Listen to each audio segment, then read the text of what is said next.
Hello दोस्तों, मैं हूं ब्रिजेश मौर्य। आपका हमारे YouTube channel yes computer institute में स्वागत है। तो चलिए दोस्तों, आज मैं आपको बताने वाला हूं फॉर्मेट मेनू के बारे में।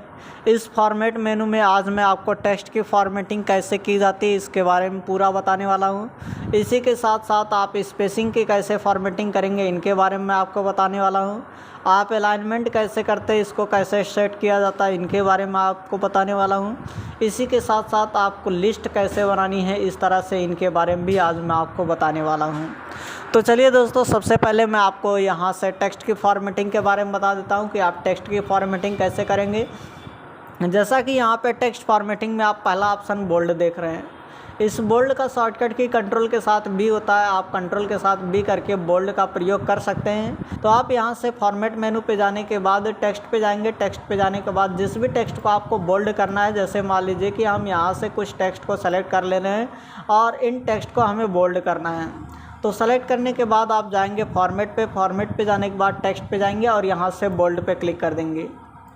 जैसे ही आप बोल्ड पे क्लिक करेंगे, बोल्ड पे क्लिक करने के बाद आप देख सकते हैं कि हमारा ये जो टेक्स्ट है ये हल्का सा हैवियर फॉन्ट में यानी बोल्ड की तरह से दिखाई दे रहा है। इसी तरीके से आप यहाँ से फॉर्मेट पे आएंगे और टेक्स्ट पे जाएंगे। टेक्स्ट पे जाने के बाद आप किसी भी प्रकार के टेक्स्ट को इटैलिक भी कर सकते हैं। इटैलिक करने से वो आपका जो भी टेक्स्ट होगा वो हल्का सा तिरछा रूप में दिखाई देगा।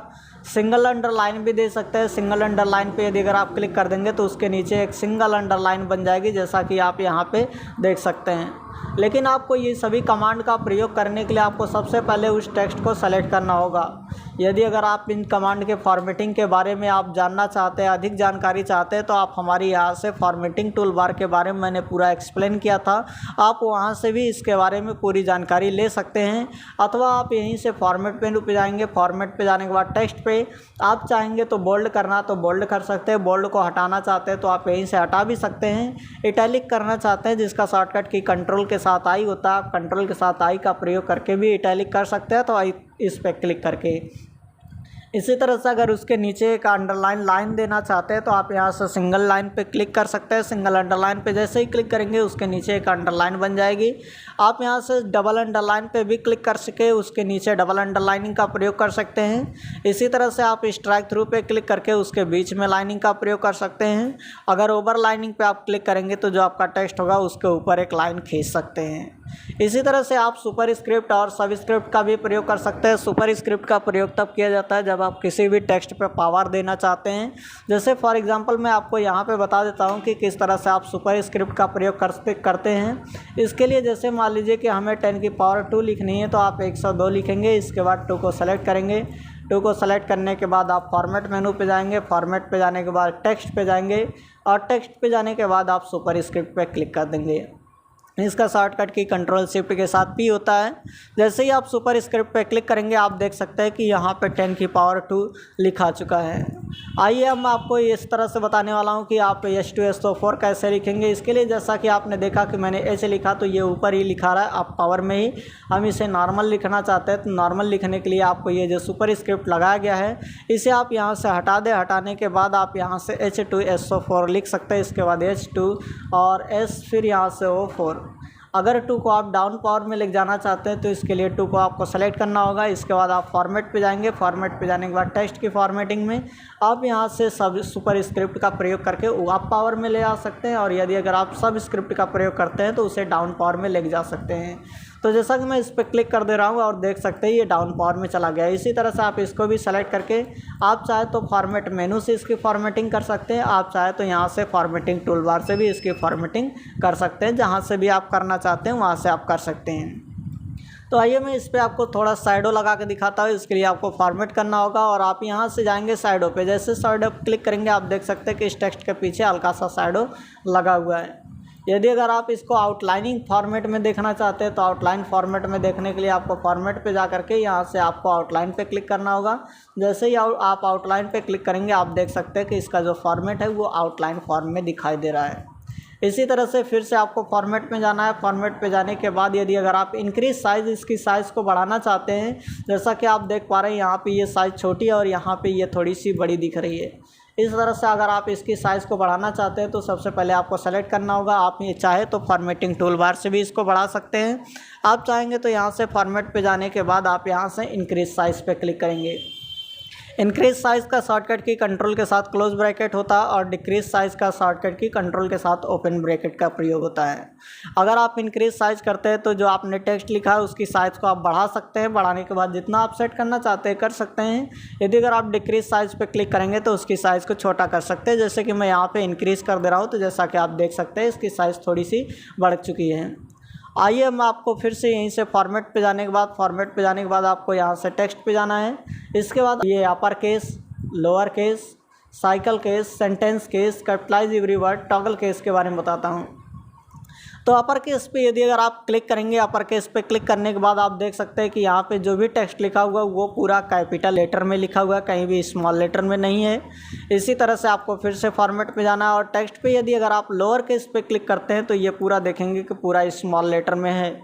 फिर से आपको यहाँ पे फॉर्मेट पे जाना है, फॉर्मेट पे टेक्स्ट की फॉर्मेटिंग पे। इसके बाद यदि अगर आप सेंटेंस के इस पे क्लिक करते हैं तो आप यहाँ से जैसा आप सेंटेंस लिखे होते हैं ठीक उस तरह से उस फॉर्मेट में ये दिखाई देता है आपको।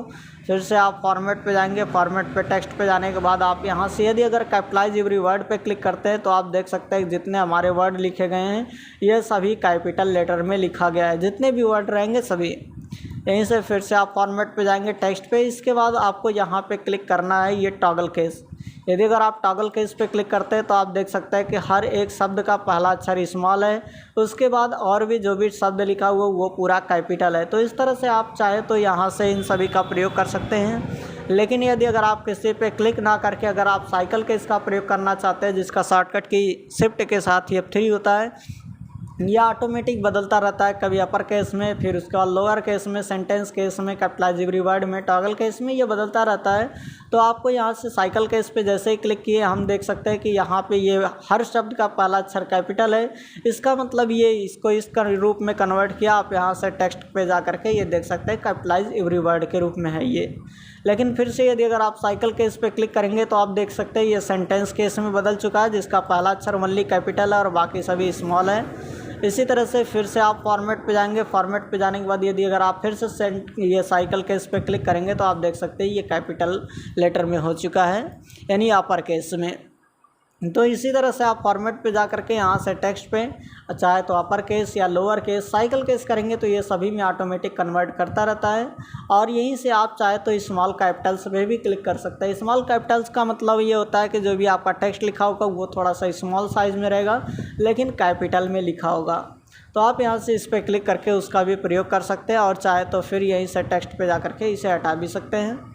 आइए मैं आपको यहाँ से फिर से फॉर्मेट पे जाने के बाद आपको स्पेसिंग के बारे में बताता हूँ। स्पेसिंग के लिए देखिए, यदि अगर आप सिंगल लाइन स्पेसिंग रखना चाहते हैं तो आप इस पर क्लिक करेंगे। यदि अगर आप इन लाइनों के बीच में थोड़ा स्पेस चाहते हैं ज़्यादा डबल, तो इसके लिए आप यहाँ से लाइन स्पेसिंग 2 पे क्लिक कर देंगे जिससे इन लाइनों के बीच में काफ़ी दूरी बन जाएगी।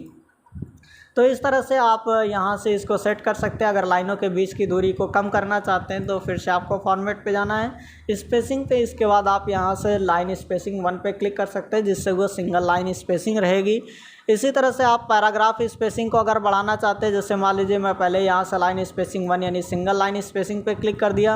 इसके बाद आप देख सकते हैं यहाँ तक हमारा एक पैराग्राफ है, इसके बाद दूसरा पैराग्राफ स्टार्ट है।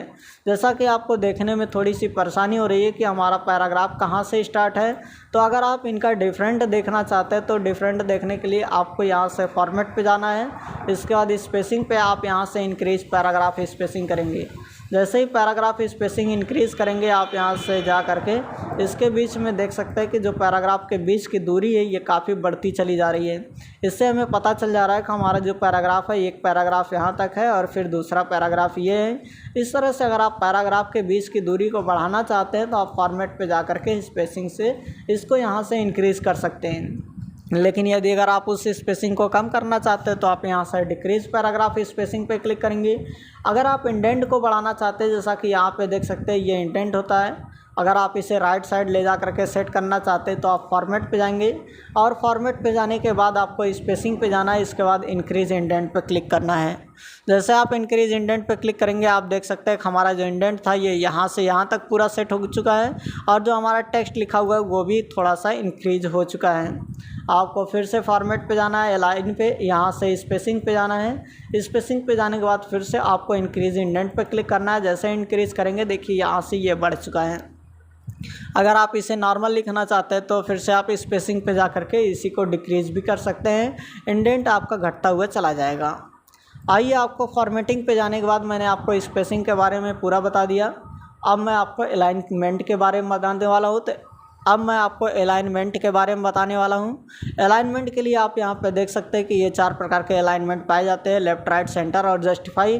जैसा कि मैंने आपको पिछली वीडियो में यहाँ से फॉर्मेटिंग करते समय लेफ़्ट, राइट, सेंटर और जस्टिफाइड के बारे में बताया था। यदि अगर आप लेफ़्ट करते हैं तो आपका जो टेक्स्ट लिखा होगा वो लेफ़्ट से अलाइंड होगा। यदि अगर आप सेंटर कर देंगे तो जो आपका टेक्स्ट लिखा होगा वो सेंटर से अलाइन होगा, यानी राइट साइड और लेफ़्ट साइड ये अधिक या कम दिखाई देगा। इसी तरह से आप यहाँ से अलाइन पे जाने के बाद राइट कर देंगे तो जो आपका टेक्स्ट होगा वो राइट से अलाइन होगा। कुछ भी आप लिखेंगे ये राइट से लेफ़्ट की तरफ लिखता हुआ आएगा। इसी तरह से आप यहाँ से फॉर्मेट पे जाने के बाद फॉर्मेटिंग पे जब आप यहाँ से अलाइनमेंट पे जाएंगे, जस्टिफाई पे क्लिक कर देंगे तो जस्टिफाई से ये फ़ायदा होता है कि ये आपका लेफ़्ट साइड और राइट साइड दोनों साइड से अलाइन होता है। आपको फॉर्मेट पे जाना है। फॉर्मेट पे जाने के बाद आप इन अलाइनमेंट का प्रयोग कर सकते हैं। इसका शॉर्टकट की भी इस्तेमाल कर सकते हैं। कंट्रोल एल से लेफ़्ट होता है, कंट्रोल ई से सेंटर्ड होता है, कंट्रोल आर से राइट होता है और कंट्रोल जे से जस्टिफाई होता है। आइए मैं आपको यहाँ से लिस्ट के बारे में बता देता हूँ किस तरह से आप एक लिस्ट बनाते हैं। जैसा कि मैं इसको पहले यहाँ से डिक्रीज़ कर देता हूँ, स्पेसिंग को डिक्रीज इंडेंट, ये नॉर्मल हो चुका है। अगर हमें इसका एक लिस्ट तैयार करना है तो लिस्ट तैयार करने के लिए मैंने आपको यहाँ से फॉर्मेटिंग टूल बार से मैंने आपको बुलेट लिस्ट का प्रयोग कैसे करना है, साथ ही साथ नंबर लिस्ट का कैसे प्रयोग करना है, इसके बारे में पूरी डिटेल से एक्सप्लेन करके बताया हूँ। यदि अगर आप उस वीडियो को देखना चाहते हैं तो इसका लिंक मैं आपको डिस्क्रिप्शन में दे दूँगा, आप वहाँ से उसको जा कर के देख सकते हैं। आइए अब मैं फॉर्मेट में आपको यहाँ से लिस्ट के बारे में बताता हूँ कैसे आप लिस्ट बनाते हैं। लिस्ट बनाने के लिए यदि अगर आप बुलेट लिस्ट बनाना चाहते हैं तो इसका शॉर्टकट की शिफ्ट के साथ F12 होता है। आप बुलेट लिस्ट बना सकते हैं शिफ्ट के साथ F12 पर क्लिक करके, अथवा आप इस पर क्लिक कर देंगे। जैसे इस पर क्लिक करेंगे आप देख सकते हैं कि ये जो भी हमारा लिस्ट है ये बुलेट की तरह से तैयार हो चुका है। आप फिर से यहीं पे फॉर्मेट पे जाएंगे और लिस्ट पे अगर आप चाहते हैं नंबर लिस्ट तैयार करना तो आपको इस पर क्लिक करना है। अब यहाँ पे देख सकते हैं कि ये नंबर लिस्ट हमारी तैयार हो चुकी है। तो इसी तरह से आप यहाँ से फॉर्मेट पे जाने के बाद एक लिस्ट को तैयार कर सकते हैं।